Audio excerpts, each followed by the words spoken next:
আসসালামু আলাইকুম প্রিয় দর্শক, অন্য মঞ্চের আলাপচারিতায় আপনাদের সকলকে স্বাগত জানাচ্ছি। প্রিয় দর্শক, আমরা বাংলাদেশে স্বল্প সময়ের মধ্যে বেশ কিছু পরিবর্তন দেখতে পাচ্ছি। তার মধ্যে অন্যতম এখন বলতে গেলে টক অফ দ্য কান্ট্রি হচ্ছে ইউনূস কি জেলে যাচ্ছে, কারণ এটা তো রাষ্ট্রদ্রোহিতার শাস্তি তো মৃত্যুদণ্ড বাংলাদেশে, সংবিধান লঙ্ঘনের শাস্তি।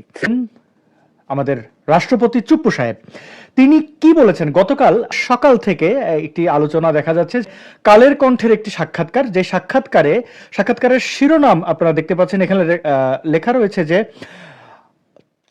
চমকানো তথ্য দিলেন রাষ্ট্রপতি। এখানে কি কি তথ্য তিনি দিয়েছেন আমি যদি সংক্ষেপে বলি আপনাদেরকে, ইন্টারভিউটি একটু বড়, যে তিনি বলছেন 1.5 বছর কার্যত সিদ্ধান্ত ও আলোচনার বাইরে ছিলেন তিনি, অথচ তাকে অপসারণের নানা চক্রান্ত চলেছে। তিনি বলেছেন সাংবিধানিক উপায়ে তাকে অসাংবিধানিক উপায়ে তাকে অপসারণের একাধিক চেষ্টা হয়েছে, কিন্তু তিনি সাংবিধানিক ধারাবাহিকতায় রক্ষায় অনড় ছিলেন। তারপরে তিনি বলেছেন 22 অক্টোবর 2024 বঙ্গভবন ঘেরাও করেছিল মব সন্ত্রাসী, জুলাই সন্ত্রাসীরা। বিক্ষোভ ও সহিংস পরিস্থিতি সৃষ্টি করা হয়েছিল পরিকল্পিতভাবে। তার দাবি ভাড়াটিয়া লোকজন ব্যবহার করা হয়েছে এবং উদ্দেশ্য ছিল তাকে অপসারণের পরিবেশ তৈরি করা। ভাড়াটিয়া লোকজন কারা আমরা জানি, এই একই গোষ্ঠী কিন্তু প্রথম আলো রেল স্টারে হামলা করেছে, এই একই গোষ্ঠী কিন্তু ফজলুর রহমানের বাড়ির সামনে গিয়ে অশ্লীল স্লোগান দিয়েছে। এই একই ব্যক্তিরা সারা বাংলাদেশে মব সন্ত্রাস চালিয়েছে এবং ফ্যাসিবাদের দোসর আখ্যা দিয়ে চাঁদাবাজি করেছে, যার তার আওয়ামী লীগের নেতাকর্মীদের বাড়ি বাড়ি গিয়ে কোটি টাকা পর্যন্ত তারা হাতিয়ে এনেছে, লুটপাট করেছে। তিনি বলেছেন আমাদের প্রেসিডেন্টকে অপসারণের বিষয়ে রাজনৈতিক দলগুলোর মধ্যে বিভাজন তৈরি হয়েছিল।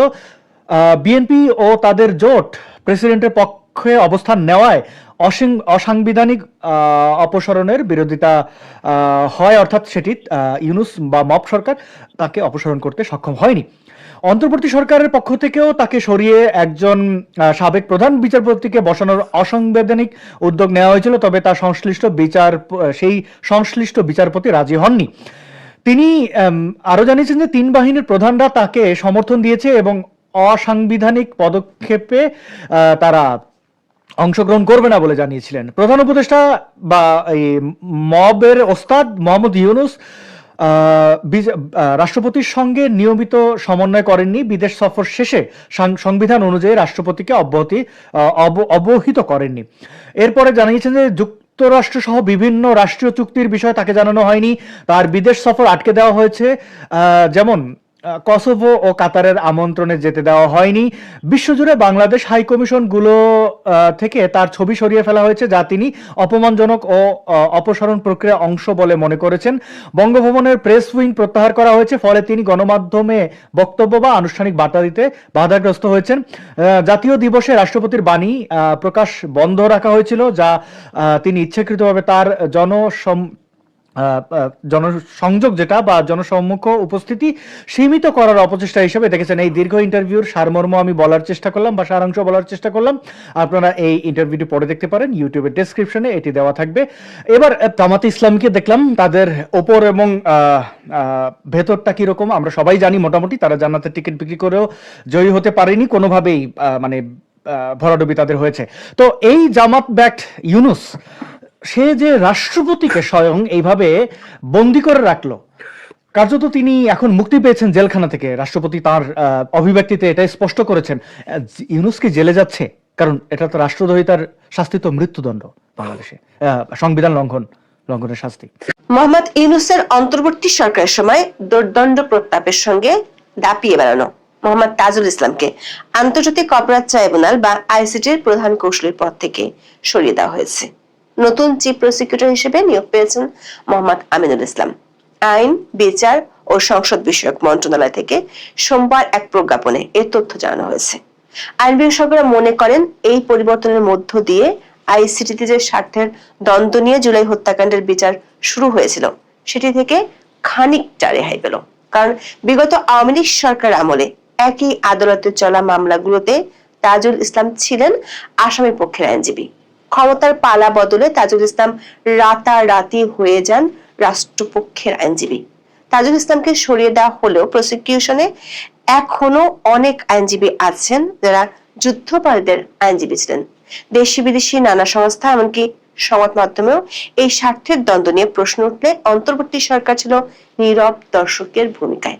উল্টো বিচারকদের সামনে দাঁড়িয়ে আসামি পক্ষের আইনজীবীকে তাজুল ইসলামের প্রকাশ্যে হুমকি দেয়া, পাবলিক সভায় প্রকাশ্যে খুনের মতো ফৌজদারি অপরাধের বিচার তাড়াহুড়ো করে করার মতো বক্তব্য দিয়ে বহু বিতর্কের জন্ম দিয়েছিলেন। আইন বিশেষজ্ঞরা বলছেন, তাজুল ইসলামকে সরিয়ে দেওয়ার মাধ্যমে রাজনৈতিক পক্ষপাতিত্বমূলক বিচারের আশঙ্কা থেকে কিছুটা মুক্ত হওয়া গেলেও এখনো সবচেয়ে বড় প্রশ্নটি শুরু হওয়া বাকি আছে। সেটি হলো, যেভাবে অন্তর্বর্তী সরকার চারবার অধ্যাদেশের মাধ্যমে আন্তর্জাতিক অপরাধ ট্রাইব্যুনাল আইনটি সংশোধন করেছে, সে প্রক্রিয়া ও সংশোধনের অনেকগুলো বিষয় ছিল অসাংবিধানিক। বিষয়টি নিয়ে অনেক দেশি ও বিদেশি সংস্থা এবং আইনজীবীরা প্রশ্ন তুলেছিলেন। বিএনপি ক্ষমতা আসার পর থেকে সাংবিধানিক প্রক্রিয়ায় আইনের শাসন প্রতিষ্ঠার উপর জোর দিয়ে যাচ্ছে। প্রশ্ন উঠেছে, সংবিধানের এত বড় লঙ্ঘনের মধ্য দিয়ে যে বিচার প্রক্রিয়া চলছে, তার সংশোধনের জন্য বাংলাদেশের নতুন সরকার কি আদৌ কোনো পদক্ষেপ নেবে? 22 ফেব্রুয়ারি মধ্যরাত থেকে সামাজিক মাধ্যমে চাওয়া হয় আইসিটির চিফ প্রসিকিউটরের পদ থেকে সরিয়ে দেওয়া হচ্ছে জামাতপন্থী আইনজীবী তাজুল ইসলামকে। 23 ফেব্রুয়ারি দুপুর 2টায় ট্রাইব্যুনালের নিজ কার্যালয়ে এসে বিদায়ী চিফ প্রসিকিউটর মোহাম্মদ তাজুল ইসলামের কাছ থেকে আনুষ্ঠানিকভাবে দায়িত্ব নেন অ্যাডভোকেট আমিনুল ইসলাম। এর আগে সকালে অ্যাডভোকেট আমিনুল ইসলামের নিয়োগ সংক্রান্ত প্রজ্ঞাপন জারি করে আইন, বিচার ও সংসদ বিষয়ক মন্ত্রণালয়। মন্ত্রণালয়ের সলিসিটর মোহাম্মদ মঞ্জুরুল হোসেন স্বাক্ষরিত প্রজ্ঞাপনে বলা হয়, ট্রাইব্যুনালের মামলা পরিচালনার জন্য আমিনুল ইসলামকে পুনরাদেশ না দেওয়া পর্যন্ত চিফ প্রসিকিউটর পদে নিয়োগ দেওয়া হলো। একই সঙ্গে তাজুল ইসলামের নিয়োগ সংক্রান্ত আদেশ বাতিল করা হলো। বিদায় নেওয়ার সময় তাজুল ইসলাম সাংবাদিকদের বলেছেন, রাজনৈতিক সরকার যখন নতুন দায়িত্ব নেয়, স্বাভাবিকভাবে তাদের পছন্দনীয় লোকজনকে বসাবে, এটা হচ্ছে স্বাভাবিক নিয়ম। দর্শক, তাজুল ইসলামের এই বক্তব্য যদি ধরে নেই, তাহলে প্রশ্ন ওঠে, বিগত অন্তর্বর্তী সরকার আমলে জামাতপন্থী এমনকি যে আইনজীবী একই আদালতে আসামিপক্ষের আইনজীবী ছিলেন, তাকে নিয়োগ দেওয়ার অর্থ কি সরকার জামাতের পছন্দ মতোই আইসিটি চালাতো? তাজুল ইসলাম ছাত্র জীবনে শিবিরের রাজনীতির সাথে জড়িত ছিলেন। যুদ্ধাপরাধের দায়ে অভিযুক্ত জামাতের নেতাদের আইনজীবী ছিলেন। তিনি ছিলেন এবি পার্টির নেতা। তাজুল ইসলামের নিয়োগের পরপরই এই স্বার্থের দ্বন্দ্ব নিয়ে ব্যাপক প্রশ্ন উঠেছিল। মুক্তিযুদ্ধের সময় মানবতা বিরোধী অপরাধের জন্য এটিএম আজহারুল ইসলামের বিরুদ্ধে আন্তর্জাতিক অপরাধ ট্রাইব্যুনালে মামলা চলাকালে তার পক্ষের আইনজীবী ছিলেন তাজুল ইসলাম। 2024 সালের 5 সেপ্টেম্বর অন্তর্বর্তী সরকার তাজুল ইসলামকে আন্তর্জাতিক অপরাধ ট্রাইব্যুনালের চিফ প্রসিকিউটর হিসেবে নিয়োগ দেয়। কিন্তু 25 ফেব্রুয়ারি আপিল বিভাগে এটিএম আজহারুলের রিভিউ শুনানিতে উপস্থিত ছিলেন তাজুল ইসলাম। এর ফলে আজহারুলের বিরুদ্ধে মামলায় তাজুল ইসলামের সংশ্লিষ্টতা স্বার্থের সংঘাত বা কনফ্লিক্ট অফ ইন্টারেস্ট তৈরি করেছে কিনা এবং তিনি পেশাগত আচরণবিধি লঙ্ঘন করেছেন কিনা সে প্রশ্ন তুলেছিলেন সুপ্রিম কোর্টের একাধিক আইনজীবী। এছাড়া বিভিন্ন সময় কোর্টে এবং কোর্টের বাইরে তাজুল ইসলামের আচরণ অনেক প্রশ্নের জন্ম দিয়েছিল।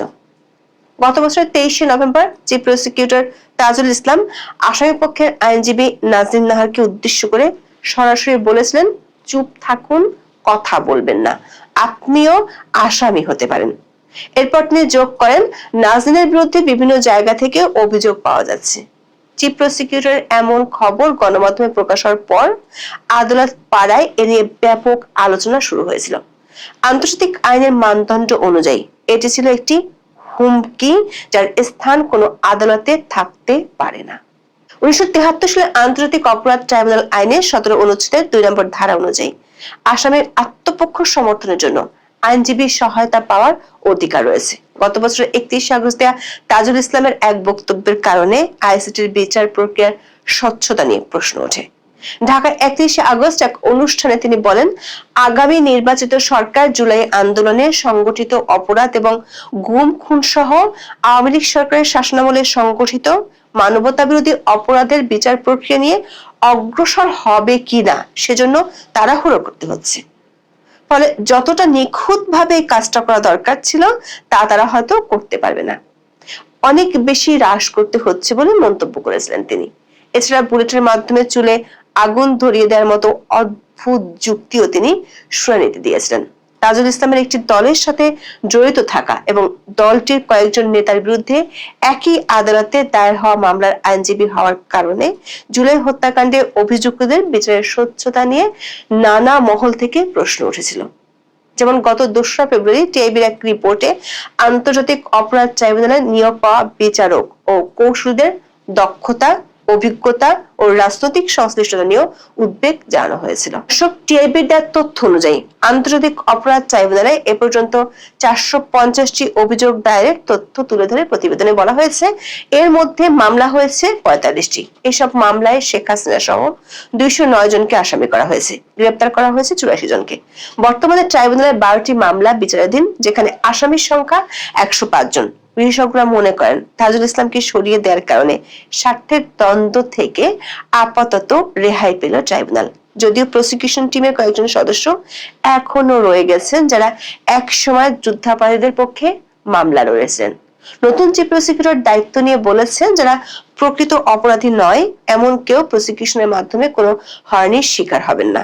সুপ্রিম কোর্টের সিনিয়র আইনজীবীরা প্রশ্ন রেখেছেন, স্বার্থের দ্বন্দ্বের বিষয়টি থেকে মুক্ত হওয়া গেলেও বর্তমান আইসিটি গঠনে যে অসাংবিধানিক প্রক্রিয়া বিগত অন্তর্বর্তী সরকার অনুসরণ করেছে তা থেকে মুক্তি মিলবে কবে? মানে গোড়াতে যে গলদ রয়ে গেছে সেটি ঠিক হবে কবে?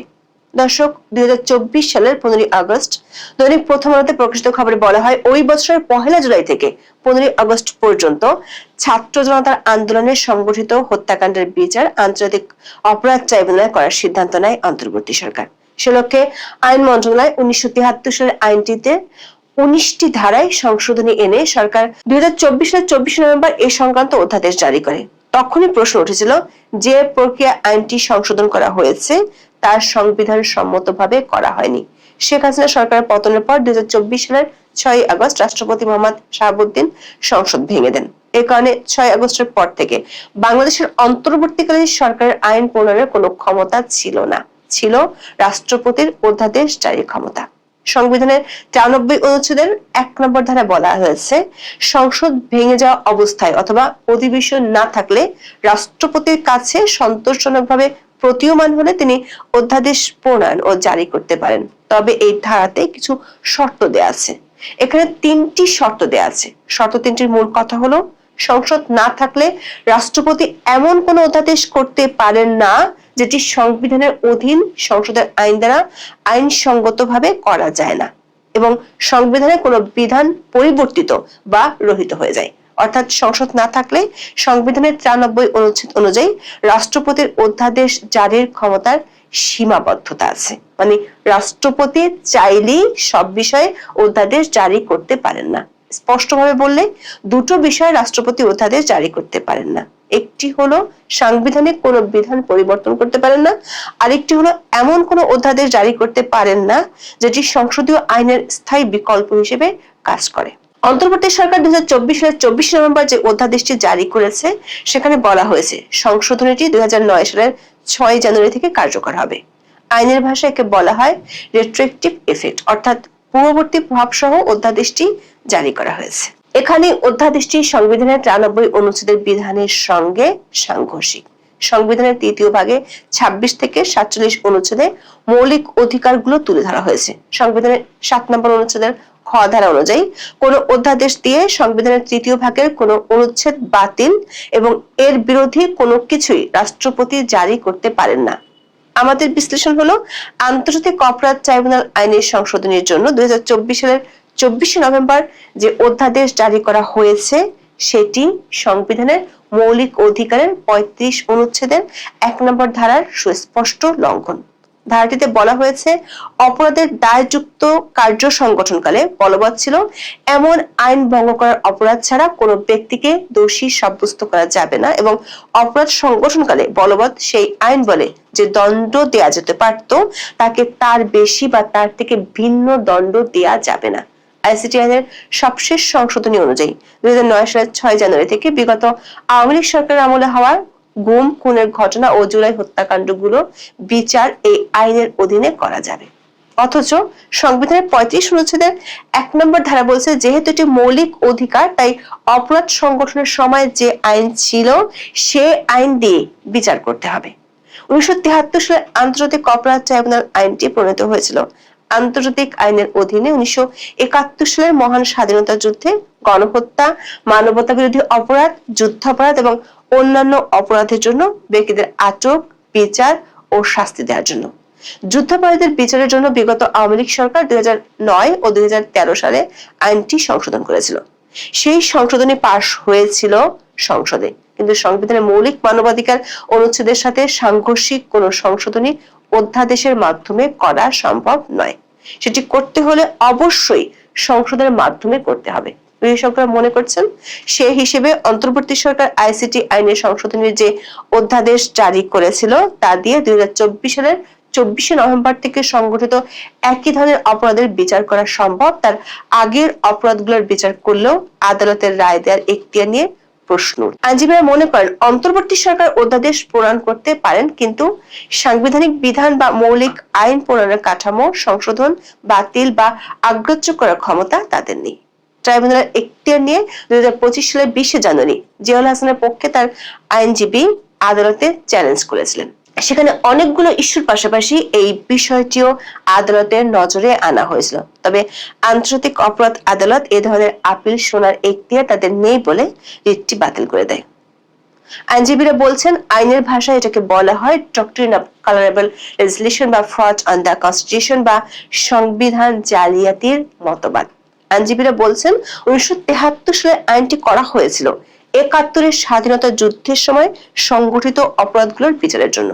রোম সংবিধি সহ আন্তর্জাতিক আইনগুলোর বিধান অনুযায়ী এ ধরনের আইনের জন্য শর্ত হলো অবশ্যই যুদ্ধ সংঘটিত হবে। কোন সাধারণ রাজনৈতিক বিরোধ সংঘাতকে এই আইনের আওতায় দেখার সুযোগ নেই বলে মনে করেন বিশেষজ্ঞরা। দর্শক, অন্তর্বর্তী সরকার চারবার এই আইনটি সংশোধন করে আলাদা আলাদা অধ্যাদেশ জারি করেছিল। যখন যাকে ঘায়েল করার দরকার হয়েছে তখনই তারা এটাকে অস্ত্র হিসেবে ব্যবহার করেছে। আমরা জানতে পেরেছি আইসিটি আইনের সংশোধনীটি নিয়ে কমপক্ষে 3টি আন্তর্জাতিক সংস্থা অন্তর্বর্তী সরকারের কাছে তাদের আপত্তির কথা জানিয়েছিল। এর একটি হলো ইউরোপীয় ইউনিয়ন। 2024 সালের 5 নভেম্বর ইউ বাংলাদেশ যৌথ কমিশনের বৈঠকে সংস্থাটির পক্ষ থেকে আন্তর্জাতিক অপরাধ ট্রাইব্যুনালের আইনি কাঠামো নিয়ে উদ্বেগ প্রকাশ করেছিল। সংস্থাটির পক্ষ থেকে তখন বেশ কিছু সুপারিশ করা হয়েছিল, কিন্তু সরকার সেগুলো সংশোধনীতে রাখেনি। দ্বিতীয় সংস্থাটি হলো জাতিসংঘের মানবাধিকার কমিশন। সংস্থাটির প্রধান ফলকার তুর্ক 30 অক্টোবর সংবাদ সম্মেলনে বলেছিলেন তার দপ্তর আইসিটি আইন সংশোধন এটিকে আন্তর্জাতিক মানের সঙ্গে সামঞ্জস্য আনতে এবং সুষ্ঠু বিচারের অধিকার নিশ্চিত করতে এবং যথাযথ প্রক্রিয়ার সঙ্গে আপোষ না করে ন্যায় বিচার প্রদানের বিষয় ইতিমধ্যে বাংলাদেশের অন্তর্বর্তী সরকারকে জানিয়েছে। তৃতীয় সংস্থাটি হলো আন্তর্জাতিক মানবাধিকার সংস্থা হিউম্যান রাইটস ওয়াচ। সংস্থাটি 2011 সালের 8 মে শেখ হাসিনা সরকারকে আইসিটি আইনের 12টি বিষয় সংশোধনের জন্য সুপারিশ করেছিল। একইভাবে ডক্টর ইউনূস সরকারকে সুপারিশ করেছিল সংস্থাটি। 3টি সংস্থাই আইসিটি আইনের 6 অনুচ্ছেদের 8 ধারা অনুযায়ী ট্রাইব্যুনাল গঠন ও বিচার প্রক্রিয়া নিয়ে প্রশ্ন তুলতে না পারা, 21 অনুচ্ছেদের 2 নম্বর ধারা অনুযায়ী মৃত্যুদণ্ডের বিধান সংশোধনের সুপারিশ করেছিল। সরকার এসব সুপারিশের কিছুই রাখেনি। সংবিধানের 47-এর 3 নম্বর অনুচ্ছেদ যাতে এই আইনের ক্ষেত্রে প্রয়োগ না হয় সেটি সুপারিশ করেছে। সংবিধানের ওই অনুচ্ছেদে গণহত্যার অপরাধে অভিযুক্তদের মৌলিক মানবাধিকার রহিত করার কথা বলা হয়েছে। দর্শক, জুলাই হত্যাকাণ্ডের সুষ্ঠু ও নিরপেক্ষ বিচার সবাই চায়, কিন্তু বিষয়টি অবশ্যই সাংবিধানিক ও যথাযথ আইনি প্রক্রিয়া হওয়া উচিত। ফলে এমন কোনো আশঙ্কা থাকা উচিত নয় যেটি আদালতের রায় দেওয়ার ক্ষমতাকে প্রশ্নবিদ্ধ করতে পারে। প্রশ্ন হলো এই বিতর্কগুলোর কতটা অবসান ঘটাবে নতুন রাজনৈতিক সরকার। আপনারা 21শে ফেব্রুয়ারি মহান ভাষা দিবস, মহান শহীদ দিবস, আন্তর্জাতিক মাতৃভাষা দিবস পালন করেছেন যারা, তারা অনেকেই দেখেছেন যে বাংলা ভাষা হাজার হাজার বছরের পুরনো একটি ভাষা। আর ইসলামের বয়সও আমাদের এই ভারতবর্ষে 1000 বছরের প্রায় কাছাকাছি। এই সময়টাতে বাংলাদেশের মানুষ নতুন করে মুসলিম হচ্ছে, ইসলাম গ্রহণ করতেছে, বিষয়টা এরকম না। কিন্তু কিছু কিছু নতুন শব্দ সুলকানির মতো করে বাতাস দেওয়া হচ্ছে। তা এখন এর একটি শব্দ হচ্ছে ইনসাফ। আমাদের বাংলা ভাষায় একটি সুন্দর প্রতিশব্দ হচ্ছে ন্যায় বিচার। এই ন্যায় বিচারের ধারণাটি বাংলা ভাষায়, বাংলা সাহিত্যে, বাংলা সংস্কৃতিতে হাজার বছরের পুরনো। এখন নতুন করে আপনি ইনসাফ করেছেন। তো এই ইনসাফ যখন হয়েছে তখন এর এই ভাষাটির, এই শব্দটির ভ্যালু আর যখন এটি ন্যায় বিচার ছিল, সেটার ভ্যালু কতটা ডিফার করে সেটার একটা উদাহরণ দেই। বিগত সরকারের বিরুদ্ধে অনেক দুর্নীতির অভিযোগ আপনারা করেছেন, আমরা শুনেছি, এবং ওই সময়ে দুর্নীতির কোনো মন্ত্রী, কোনো এমপি বা কারো বিরুদ্ধে যখন অভিযোগ হতো তখন কোটি টাকা, শত কোটি টাকার ঘোষণা হতো। আর এখন এটাকে ইনসাফ নিয়ে যারা কাজ করছেন, এই তাজুলরা, রাজাকার তাজুল, প্রসিকিউটর তাজুল, আন্তর্জাতিক অপরাধ ট্রাইব্যুনালের প্রসিকিউটর তাজুল, তার দুর্নীতি নাকি শুরুই হচ্ছে 1000 কোটি দিয়ে। খেয়াল করে দেখেন, গতকাল আন্তর্জাতিক অপরাধ ট্রাইব্যুনালের এই প্রসিকিউটরকে অব্যাহতি দেওয়া হয়েছে বা বহিষ্কার করা হয়েছে, এবং তার স্থলে আরেকজনকে স্থলাভিষিক্ত করা হয়েছে। তার বিরুদ্ধে সোশ্যাল মিডিয়াতে, অনলাইনে, বিভিন্ন মিডিয়াতে আমরা যে খবর পাচ্ছি, তিনি 1000 কোটি টাকা ঘুষ নিয়ে তিনি এবং তার সাঙ্গপাঙ্গরা মিলে প্রধানমন্ত্রী শেখ হাসিনার বিরুদ্ধে মানবতা বিরোধী অপরাধের রাজসাক্ষী হিসেবে পুলিশ অফিসারদেরকে নিয়ে এসেছেন, এবং এইভাবে শুধু একটি নয়, বেশ কয়েকটি মামলায় কয়েক হাজার কোটি টাকা ঘুষ নিয়ে তিনারা এই কাজ করেছেন। তিনাদের মধ্যে যারা যারা ছিলেন তাদের কেউ কেউ সঠিকভাবে ভাগ বাটোয়ারা পাননি, তাই তো তারা গুসা হয়ে এই জিনিসটি বাইরে প্রকাশ করে দেন। আর এই প্রকাশিত হওয়ার পর তাজুলকে বিদায় নিতে হয়। এখন তাজুলের বিদায়ের ফলে প্রশ্নটা কি দাঁড়াচ্ছে? যেই বিচারটি আন্তর্জাতিক অপরাধ ট্রাইব্যুনাল করেছে, সমাধা করেছে, বিচার করেছে, সেখানে এখন সেখানকার যে জাস্টিসরা আছেন তাদের সম্পর্কে আমাদের ইনভেস্টিগেশন করা দরকার। সেখানে যে আরো আইনজীবীরা ছিলেন তাদের বিরুদ্ধে, তাদের সম্পর্কে আমাদের আরো ইনভেস্টিগেশন করা দরকার। সেখানে যারা সাক্ষ্য দিয়েছেন তাদেরকেও আমাদের ইনভেস্টিগেশন করা দরকার, কারণ এই 1000 কোটি টাকা কোন কোন পকেট থেকে এসছে এবং কোন কোন পকেটে গিয়েছে সেটাকে আইডেন্টিফাই করতে হবে। এবং এর ফলে যেটা হবে যে আগামী দিনে শেখ হাসিনার বিরুদ্ধে যে জাজমেন্টটি হয়েছে, যে সাজানো মঞ্চস্থ করা হয়েছে যে নাটকটি, সেই নাটকে প্রধানমন্ত্রী শেখ হাসিনা এবং আসাদুজ্জামান খান কামাল দুইজনের ফাঁসির রায় দেওয়া হয়েছে। এই ফাঁসির রায়টি এখন কি হবে? আমি বিশ্বাস করি এখন যদি আমাদের কোনো একজন আইনজীবী সুপ্রিম কোর্টে, হাইকোর্ট ডিভিশনে যদি একটি রিট পিটিশন করেন এবং চ্যালেঞ্জ করেন যে এই মামলার কার্যক্রমটি কেন অবৈধ ঘোষণা করা হবে না, তাহলে ফলাফলটি কি হতে পারে? ফলাফলটি হতে পারে এই মামলার সমস্ত কার্যক্রমকে অবৈধ ঘোষণা করা হতে পারে। এক। দ্বিতীয় কথা হচ্ছে, এখন সময় এসছে যে আন্তর্জাতিক অপরাধ ট্রাইব্যুনালে যে বিচারটি হয়েছে সেই বিচারটি যে নাল এন্ড ভয়েড ছিল সেটাকে চ্যালেঞ্জ করা। কেন চ্যালেঞ্জ করা আপনাকে বলি। আন্তর্জাতিক অপরাধ ট্রাইব্যুনালে শেখ হাসিনার বিচার শুরু হওয়ার আগে 50 থেকে 100টি মামলা রুজু হয়েছে, প্রায় 50-এর অধিক মামলার রায় হয়েছে। আপনারা দেখেন, এদের একজনকেও 1971 সালের পরবর্তী কোনো ঘটনার জন্য কনভিকশন দেওয়া হয়নি। তাদের বিরুদ্ধে 1971 সালের 26শে মার্চ থেকে 16ই ডিসেম্বর পর্যন্ত সময়ের বাইরে কোনো ঘটনার জন্য চার্জ গঠন করা হয়নি। আপনারা যদি একটু ঘেঁটে দেখেন, বাংলাদেশে 1973 সালে বঙ্গবন্ধু যখন এই আন্তর্জাতিক অপরাধ ট্রাইব্যুনাল অধ্যাদেশ আইনটি করেন, সেখানে যদি আপনারা পার্লামেন্টারি হ্যান্ডসারটি দেখেন, পার্লামেন্টারি হ্যান্ডসার দেখলেও আপনারা ক্লিয়ারলি বুঝতে পারবেন এই আইনটি মূলত করা হয়েছে 1971 সালের 26শে মার্চ থেকে 16ই ডিসেম্বর পর্যন্ত সময়ে রাষ্ট্র যখন কেইফাবল ছিল না, রাষ্ট্র যখন ফাংশনিং ছিল না, সেই সময়ে যে অপরাধগুলো সংগঠিত হয়েছে সেই অপরাধগুলোর বিচার করার জন্য। আপনারা জানেন 26শে মার্চে যখন আমাদের স্বাধীনতা ঘোষণা হয়, তখন বাংলাদেশের কুষ্টিয়া জেলার বৈদ্যনাথ তলার, মেহেরপুরের বৈদ্যনাথ তলার আম্রকাননে একটি সরকার গঠিত হয়েছিল। সেই সরকারটি 17ই এপ্রিল শপথ নিয়েছিল। 10 এপ্রিল প্রথমে গঠিত হয়, 17ই এপ্রিলে সেটি শপথ গ্রহণ করে এবং তারপরে এটি ভারতে কার্যক্রম পরিচালনা করে। যে এটাকে অনেক সময় প্রবাসী সরকার হিসেবেও বলা হয়। তাদের সেই প্রক্লেমেশন, ডিক্লারেশন অফ ইন্ডিপেন্ডেন্স, সেগুলাকে আমরা কনস্টিটিউশনের অংশ করে নিয়েছি 1972 সালের সংবিধানে।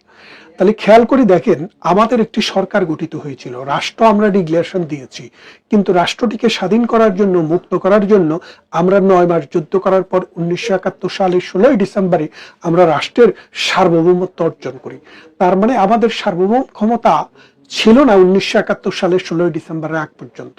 কিন্তু এই 26 মার্চ থেকে 16 ডিসেম্বর সময়, এই 9 মাসে আমাদের অসংখ্য প্রাণ ঝরে গেছে, 1 কোটিরও অধিক মানুষকে দেশান্তরিত হয়েছে, লক্ষ লক্ষ মানুষ জীবন দিয়েছে, অসংখ্য মানুষের ঘরবাড়ি জ্বালিয়ে দেওয়া হয়েছে এবং অসংখ্য মানুষকে হত্যা করা হয়েছে।